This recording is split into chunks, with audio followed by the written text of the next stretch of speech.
This is the Build Your Path podcast, where we explore how people get into their careers in the built environment. Today's guest is Hailey Brennan. Hailey is a current student at the University of Maryland and plans to pursue mechanical engineering. Today's episode of the podcast is brought to you by Shapiro and Duncan. Build the lifestyle you deserve.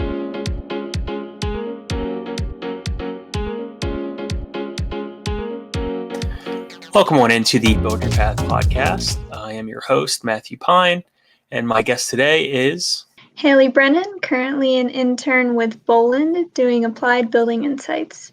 So, Hailey, welcome to the show. Appreciate your time. Thank you. I wanted to start off by congratulating you for winning the Future Builder of the Year award from CCI. So just give us an introduction, who you are, and what you plan to do with your career. Sure. So I first started in the mechanical industry back when I was in high school. I started with Project Lead the Way Engineering, which gives a great overview of all the different types of engineering from electrical, mechanical, even aerospace. And I also added HVAC into my career path in high school, starting my sophomore year. And now I'm a rising senior studying mechanical engineering at the University of Maryland College Park. And in the future, I plan on staying within the mechanical construction industry, but we'll see where that leads me. Sounds good. Can you talk a little bit about your involvement with SkillsUSA? Yeah, my involvement with SkillsUSA started actually before I entered my HVAC program starting sophomore year. So it was the summer before. I was invited to do so by the teacher who runs that, who also runs our SkillsUSA student organization at Delaney High School. He introduced me to the different leadership concepts that SkillsUSA involves. And so my first year, I competed at the state level with prepared speech. And I also was encouraged to run for a state officer position. And for that, I campaigned, I had to give a speech, and ended up being voted in as the state historian. Through that, I worked with students across the state, running different leadership conferences, professional development workshops, and even conducted a few ceremonies for our competitions. I also competed at the state level, again for prepared speech, as well as the regional level for HVAC. So there's a lot of competitions there. My last year, I was able to be the state president, and it was just such a great experience being able to even travel across the country for the national conference in Louisville, Kentucky, and just meet people from everywhere who have similar interests, and it's just a great organization. Very nice. Good to hear. A little bit back to what you want to do with your career. I know in your nomination application for the Pathway Awards, you've been doing a lot of on-the-job work. What were some of your takeaways from that? Right. So I think learning on the job is the best way to learn. At least for me it is, because you can learn all you want from a book, but actually applying that and being able to see how it works, quote unquote, in the real world is a whole different story. So my biggest takeaways were definitely asking questions, because I've worked with people in the industry who have been there for over 40 years.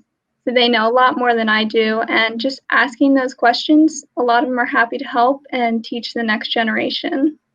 But also know that it does take time to learn how to do those things. So just being patient, keep trying your hardest, you'll eventually get it. And then one of the great things about this industry is you're really helping people. Whether you're creating a new building, you're providing new air conditioning for them, you're really going to make a difference in their lives, and they really appreciate your work. So bring a positive attitude, even if it's a hot day or something wasn't delivered. It's good to be there and be positive. Yeah, great answer. Would your peers, do you think they would consider you to be a leader? I know you mentioned some of your involvement with SkillsUSA, being voted chapter president. What would your answer to that be? My answer to that would be now they probably would, but maybe looking back about 5 years before all that involvement, they might not have.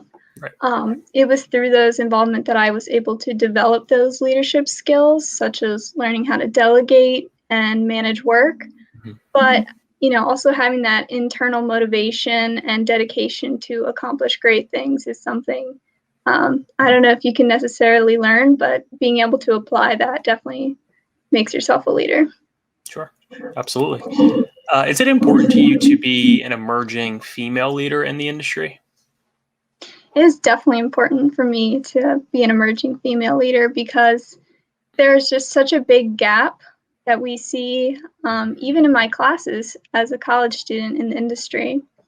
So going back to middle schools and high schools and telling people, there are these great opportunities. Employers are really looking to close that gap because, female or not, you can make a great impact. It doesn't matter.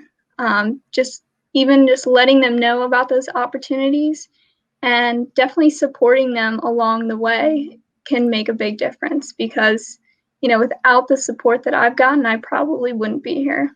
Mm-hmm. Good point. I know this was highlighted in your nomination. Would you mind telling the story about what your guidance counselor in high school told you about going into the trades? Yeah, as I mentioned, I did engineering classes my first year of high school, and my sophomore year, I was going to sign up for the HVAC program. And what we do with that is you walk into your guidance counselor's office, you tell them the classes you want to take, and when I told her that I wanted to take HVAC, she said to me, "Are you sure? You're going to be the only girl." Mm-hmm. So it, kind of shocked me a little bit. I get where she's coming from, but that's not the way that I want students to, hear that. Yes, you might be the only girl, which I was. I was the only girl. But that doesn't mean that I should be doubted for my abilities and interests. You want to encourage people to do so. I'm glad that you pushed back because that's the number one reason. If you're being told, that you can't do something, people might just go along with it. So good that you pushed back. Yeah. Yeah. And then my last question for you, do you have any career goals? And if so, what are they? Career goals, I definitely want to stay within the mechanical construction industry. Mm-hmm. Again, where that takes me within the next year as a senior in college, we'll see. Mm-hmm. But being an active member in some of those professional organizations, such as SkillsUSA as an alumni, or the Mechanical Contractors Association, ASHRAE, there's so many within the industry. I definitely want to do mentorships with students just to show them different paths they can take as a student and as they're still learning, and give back to the community because the community as a whole within the Baltimore area and the DC area has really helped me and supported me throughout my journey. Great. And usually at the end of every podcast, I give people a chance to plug something. If a student is listening and they want to learn more about SkillsUSA or another program or initiative that you've been interested in, do you know where they can go? If you ever want more information about leadership and competition opportunities with SkillsUSA, feel free to visit skillsusa.org. Great. Thanks so much, Hailey. We appreciate your time again, and we wish you best luck in the future. Thank you for having me, Matthew. If you want to learn more about Build Your Path podcast or the built environment overall, go ahead and visit buildyourpath.org. Another big thank you to our guest, Hailey Brennan, from University of Maryland. Once again, this episode was brought to you by Shapiro and Duncan. Build Your Path podcasts are produced by the Maryland Center for Construction, Education, and Innovation. I'm Matt Pine. Thank you so much for listening, and we'll talk to you soon.